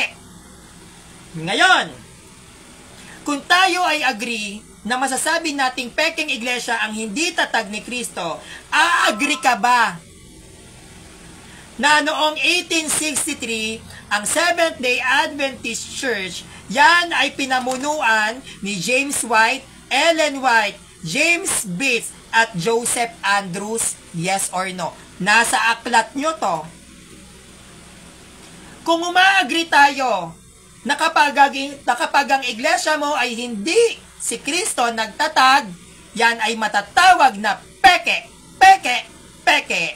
Tinatanggap nyo ba kayong mga Seventh-day Adventist Church na protestante na noong 1863 itinatag ni James White, Ellen G. White, James Bates, at Joseph Andrews ang Seventh-day Adventist Church na protestante? Nasa mismong referensya nyo to. Nasa mismong reference nyo to. Huwag nyo akong inaano-ano. Ha? Okay. Dito tayo. Encyclopedia of Arkansas. The Seventh-day Adventist Church is a Protestant denomination characterized by its observance of the biblical Sabbath, which is Saturday. The Bible and the Bible alone officially founded. The Bible and Bible alone officially founded in 1863 by Joseph Bates, James White, Ellen G. White, and Joseph Andrews. Encyclopedia of Arkansas. Now, the Seventh-day Adventist Church grew out of the Millerite movement of the mid-1800s. Agree or disagree? Standard references to Encyclopedia of Arkansas. The history speaks. The history tells us the truth. But you don't listen to the history. It says, it tells, it shout. Actually, napakaingay ng kasaysayan. Bakit hindi nyo yan matanggap? We have to research your own history. Because history speaks always the truth. Kasaysayan nyo yan, no? Hindi kayo tatag ni Christ dahil 18th century lang kayo. Bago magkaroon ng 18th century, 17th century, 16th century, 15th century, may iglesia nang umiiral. So how could it be? So lalabas, 18th century pa lang nagsimula ang iglesia?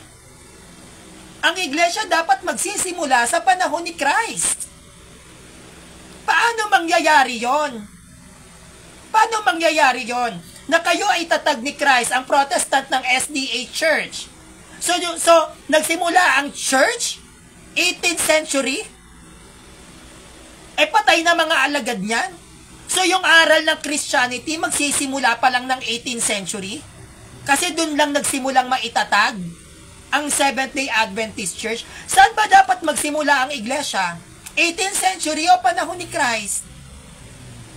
Sige nga, ang history ng SDA ay magsisimula ng 18th century, but the history of the Catholic Church ay magsisimula sa panahon ng early Christians, which is wala pang Protestant noon. History tells. Hindi kayo marunong mag-research, hindi kayo marunong makinig. Hindi natin pwedeng pamalian ang kasaysayan dahil accurate yan. Hindi tayo pwedeng magbida-bida, lalo na kung hindi naman kayo mga scholars. Doon pa lang sa basic na tanong, kung tatag ni Kristo ang SDA Church, so lalabas 18th century lang nagtatag si Christ ng church. Oh, ganun ba yon?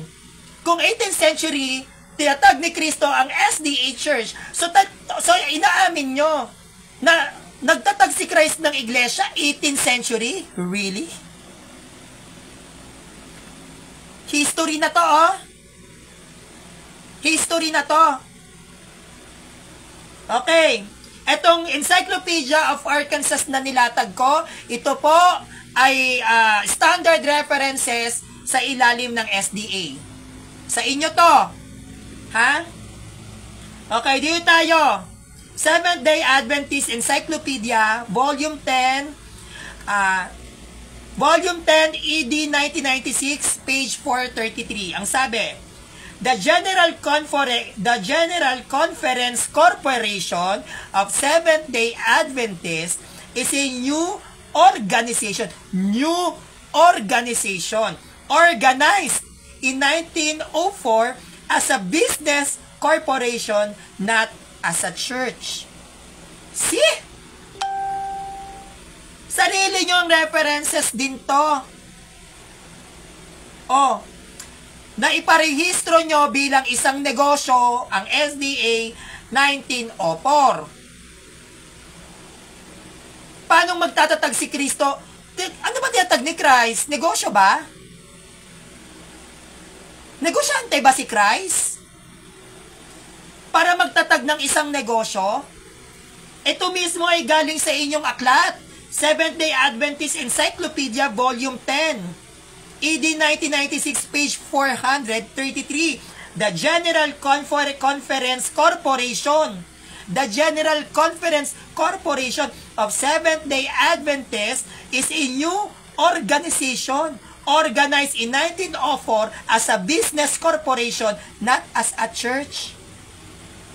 Negosyo kayo, SDA. Bakit nagkiklaim kayong tatag kayo ni Christ? 18th century lang ba nagtatag si Christ? At yung tinatag pa ni Christ, negosyo? Ano si Christ, negosyante? Businessman ba si Kristo? Businessman ba ang 12 apostles? Anak ng tipaklong talaga kayo. Sabi, diba? Ang SDA ay na-organize noong 1904 as business corporation, not as a church. Now, the question is, ano ang tinatag? Ano ang itiyatag ni Kristo? Business corporation o iglesia? Sabi ni Jonah Pogoy Lianes, bigyan mo ako ng verse sa Bible, tatag ang RCC ni Christ. Nakalagay Roman Catholic Church. Kung wala kang maibibigay, hanggang claim lang kayo. Okay. Kung wala akong maibibigay, hanggang claim lang kaming mga Katoliko, sinong bumuo ng Biblia mo? Pangalanan mo ang relihiyon na bumuo ng Biblia mo. Sige, who compiled the Bible? What religion? Answer me. Latagan mo ako sa ginagamit mong Bible kung sino nag-compile niyan. Kapag wala ka ring mailatag, peke ang iglesia mo. Latagan mo ako sa New Testament na nagutos si Christ na gumawa ng Bible. Sige, pag wala ka na ilatag, peke ang iglesia mo. Sino nagdesisyon na gumawa ng Bible? Sige, basahin, hanapin mo nga dyan sa Bible. May mababasa ka ba dyan kung sino nagdesisyong bumuo ng Bible? May mababasa ka ba sa Bible na ang dapat ipapangalan sa Bible, Bible? Sige, kalkalin mo yung Biblia mo. Sino reliyon ang bumuo ng Bible? Don't questioning my church. We compiled the Bible. Don't questioning my church. We have 12 apostles. Don't questioning my church. We have early Christians. Don't questioning my church. We have Bible scholars because we compiled the Bible. Ikaw, sino ang bumuo ng Biblia? Sagot. Sinong bumuo? Huwag niyong kine-question ang simbahang Katolika.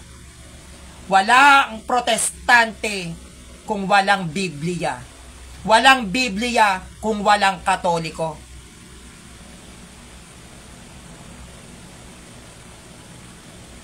Sabi ni Noriel Culgabasa, sino nag-utos sa RCC na mag-compile ng Bible? Sino nag-utos? Desisyon yan ng mga sinaunang Kristiyano namin na which is wala kayo.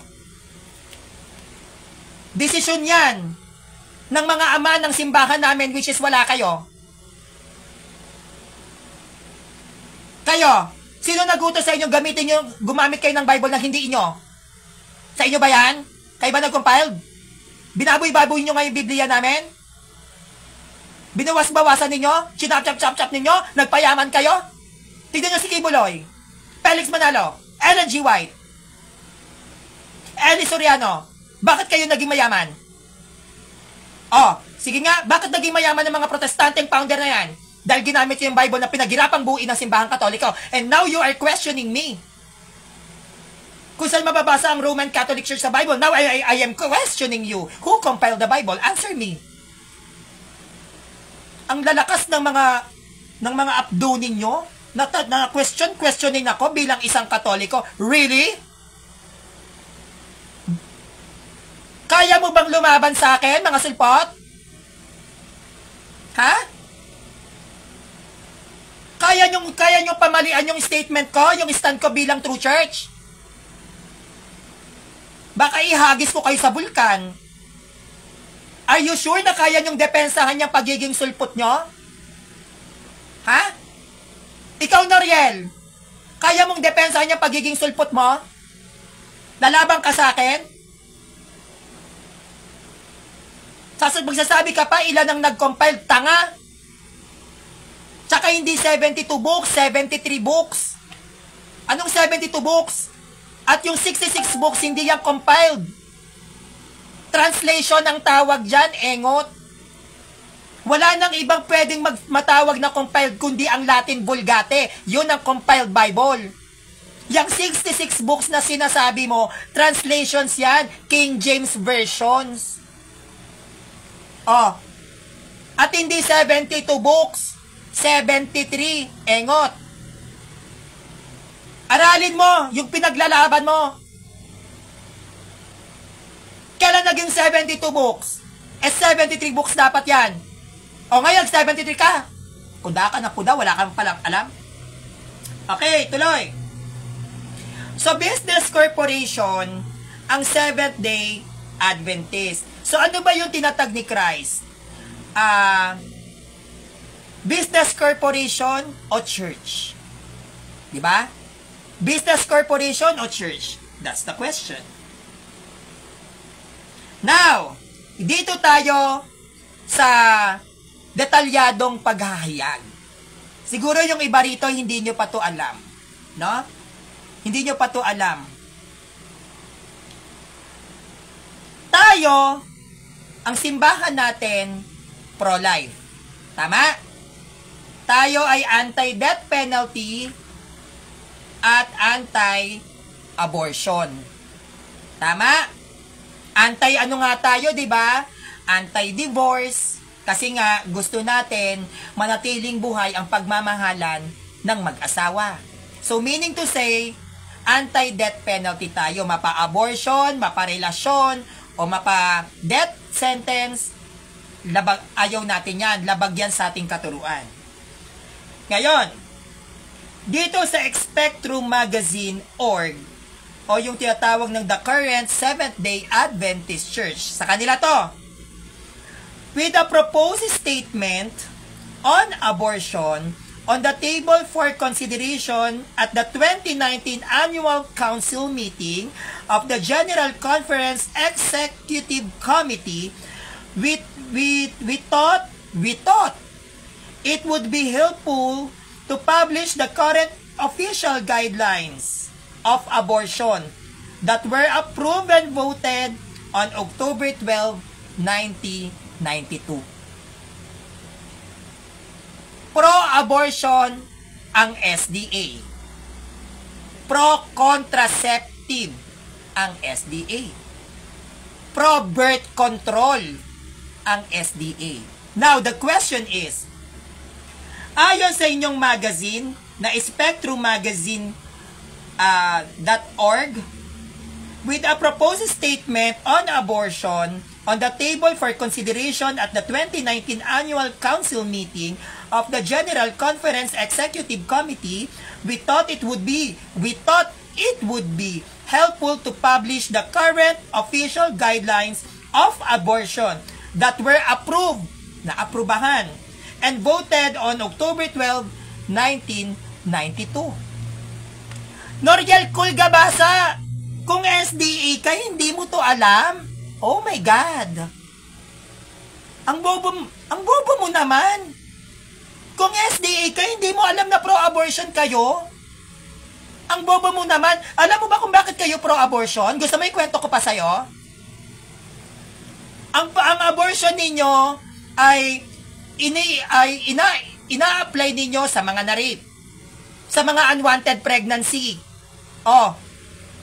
Sa mga unwanted pregnancy, ano yan? Ang turo ng SDA dyan, pwede na magpa-abort. SDA ka, hindi mo to alam?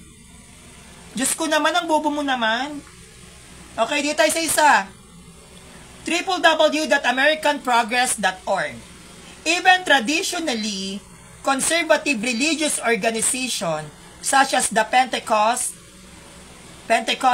Assemblies of God, the Southern Baptist Conversion, and the Seventh-day Adventists believe contraception is an important moral choice for a woman and her family. Huwag mo rin sabihin sa akin, hindi rin kayo pro-contraceptives, pro-birth control. Anib kayo sa SDE? Hindi nyo yan alam? My God! Pro-contraceptives kayo. Alam nyo ba yung contraceptives? Pumapatay ng similya. Pumapatay kayo ng similya. Tao yun. Pag ikaw ay nag-pro-contraceptives, pag nagpipils ka, nagpalaygate ka, pinapatay mo ang similya. Mamamatay. Tao kayo. Nakukuha mo? Kapag ikaw ay pro-contraceptives, pro-abortion, pag ikaw ay lahat, no, pati pro-death penalty, mga mamamatay, tao kayo. Pumapatay kayo ng tao, mga wala kayong awa. Yan ang SDA. Pro-abortion ng SDA, pag pro-abortion ka, mamamatay tao kayo, mga SDA kayo, mga mamamatay tao. Ang linaw-linaw na nga rito, www.americanprogress.org. Even traditionally conservative religious organizations such as, ano itong mga to? Pentecostal Assemblies of God, the Southern Baptist Convention, the Seventh-day Adventist believes contraception is an important moral choice for a woman and her family. Paano nagkaroon ng maganda at mataas na moral ang pro-contraceptives? Pumapatay kayo ng similya, mga mamamatay tao kayo. Sabi sa Genesis 1 verse 28, at sila'y pinagpala niya. Sinabi niya, magpakarami kayo at punuin nyo ng inyong mga anak ang buong daigdig, at kayo'y magmahal at kayo ang mamamahala nito. Bibigyan ko kayo ng kapangyarihan sa mga isda sa tubig, sa mga ibon, sa mga himpapawid, at sa lahat ng mga hayop na nasa ibabaw ng lupa. Magpakarami, hindi pumatay. Alam nyo ba yung contraceptions? Ha? Pinapatay nyo yung similya, pero ang utos ng Diyos, magpakarami para pamahalaan ang mga isda sa tubig, ang mga ibon sa himpapawid, para pamahalaan ng mga tao ang mga hayop. Mga hayop kayo, mamamatay tao kayo.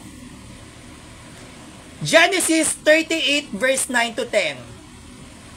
Alam ni Onan na hindi ituturing na kanya ang magiging anak sa kanyang hipag, kaya itinapon niya sa labas ang kanyang binhi. Yung mga nagmamasturbate dyan, upang wag magkaanak ang kanyang kapatid sa pamamagitan niya, ito'y kasuklam-suklam kay Yahweh, kaya't pinatay rin siya. Can you imagine? In the Old Testament, kapag ang binhi mo ay itinapon mo sa lupa, mamamatay ka on the spot. At yan ang ginagawa ng contraceptions. Pumapatay kayo ng binhi, ng similya. Yan ang ginagawa ng mga nag-a-abort. Pumapatay kayo ng tao, mga mamamatay tao. Yung mga ligate. Oh, di ba? Ano kayo? Pro-birth control? Siyempre, saklaw nyo ligate. Pag pro-birth control, saklaw nyo rin ang masturbation. Okay lang din yon. Walang pinagkaiba ang pagpipils ng babae para hindi magkaanak sa pagmamasturbate. It's still the same. Mamamatay binhi. Mamamatay tao. Mga demonyo.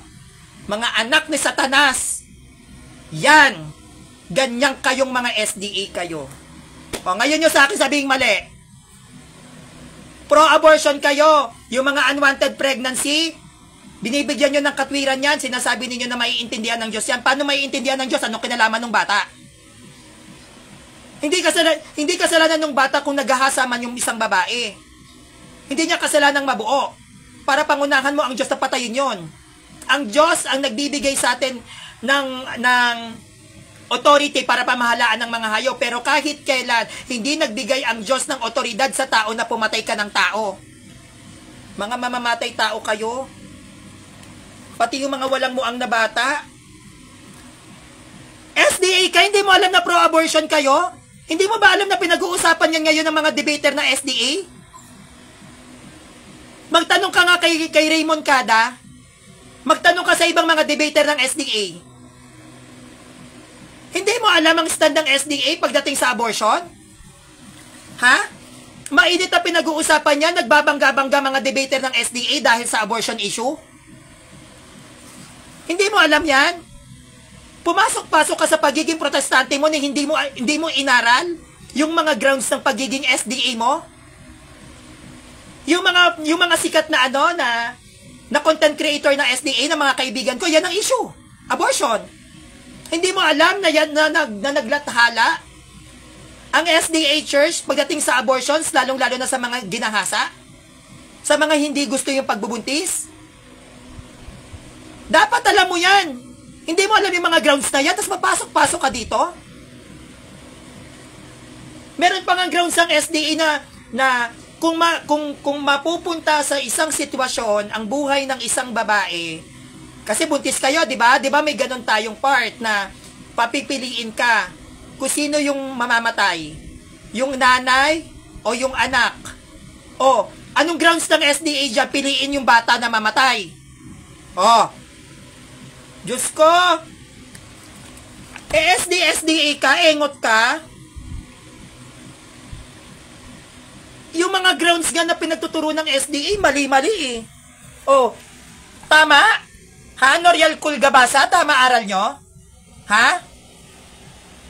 Tama ang ano nyo?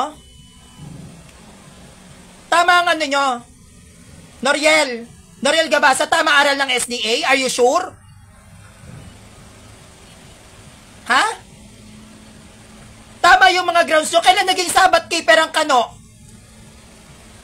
Ha? Kailan naging Sabbath keeper ang Kano? Sino ba ang tunay na Sabbath keeper? Kano? Ha? Sige nga. Ayan o, tinan mo sabi ni Kuya Joseph Ayong. The Seventh-day Adventist Church opposes abortion except in cases where the mother's life is at risk. The church official stance is. Oh, tingnan mo. Nasa na yun?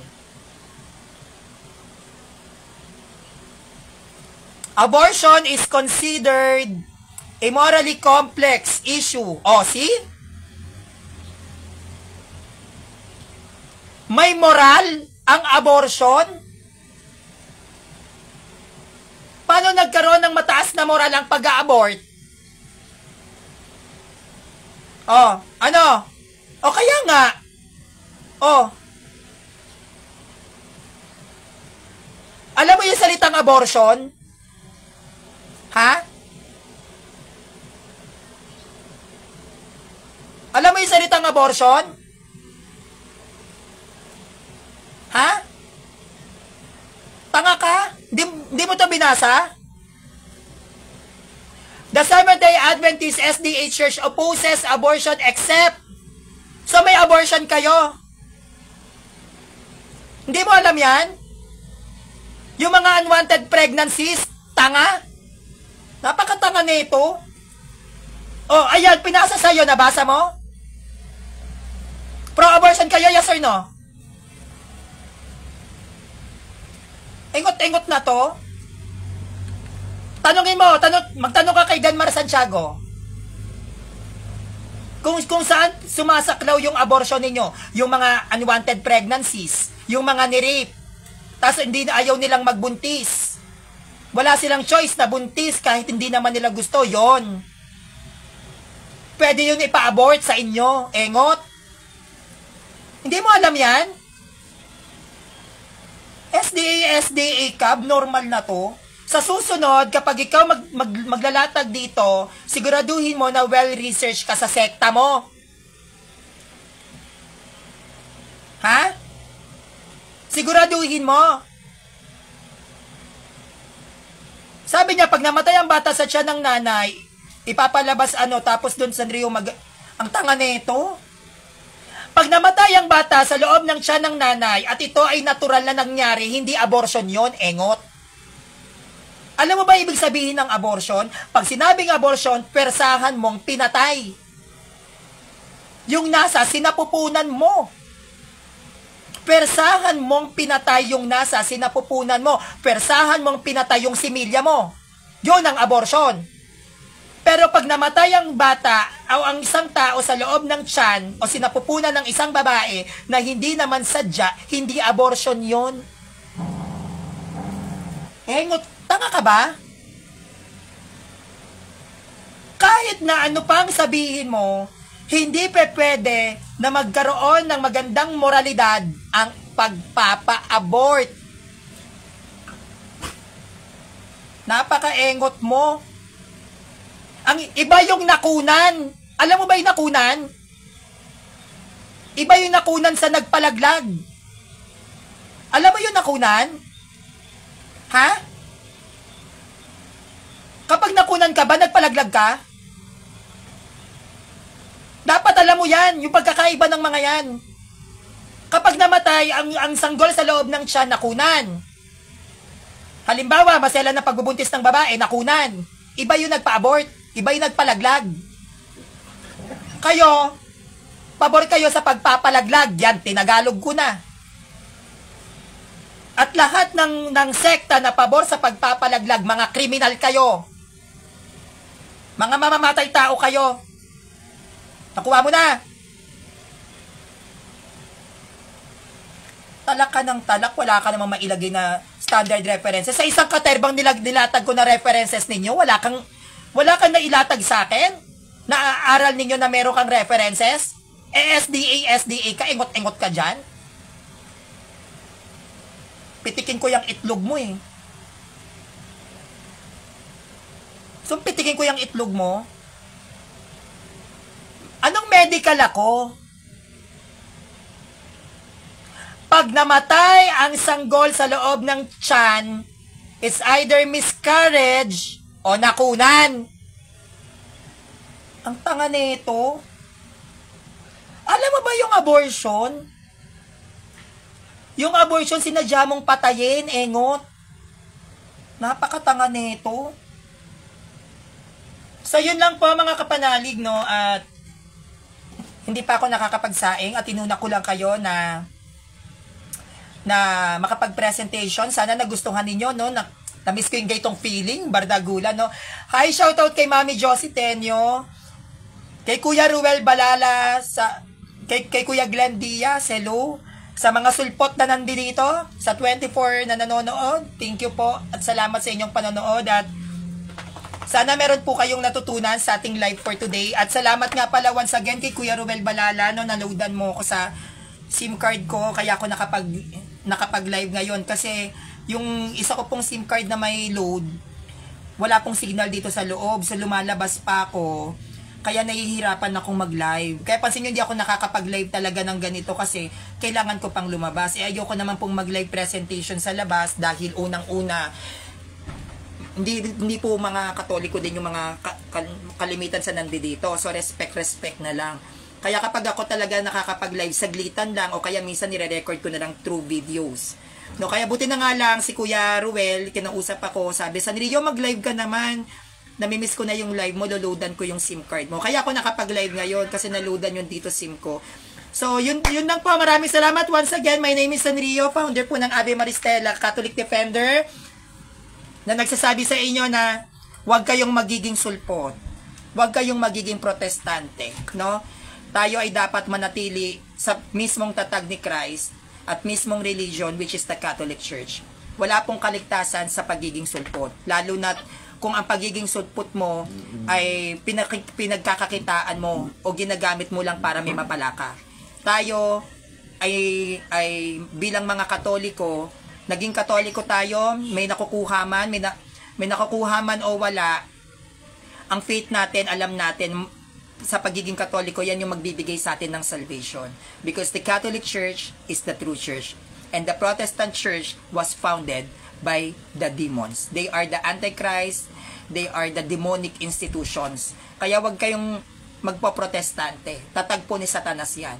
Dito po tayo sa Katoliko. Tatag mismo ni Kristo na sa bayan ng Jerusalem na itatag, inilipat sa bayang nagkakabunga sa bayan ng Roma, na ipinalaganap ng 12 alagad hanggang sa nagkaroon sila ng mga disciples and then disciples sa iba't ibang bayan, at yung mga sinaunang Kristiyano na makikita sa mga sinaunang bayan na siyang sinakop ng mga apostles is the Catholic Church. Wala pong umiiral na Protestant doon. Catholic lang. Kaya manindigan tayo lagi. True Church is the Catholic Church founded by Jesus Christ. So once again, my name is Sanrio, and please subscribe to my YouTube channel, Sanrio TV. Yun lang po. Magandang hapon.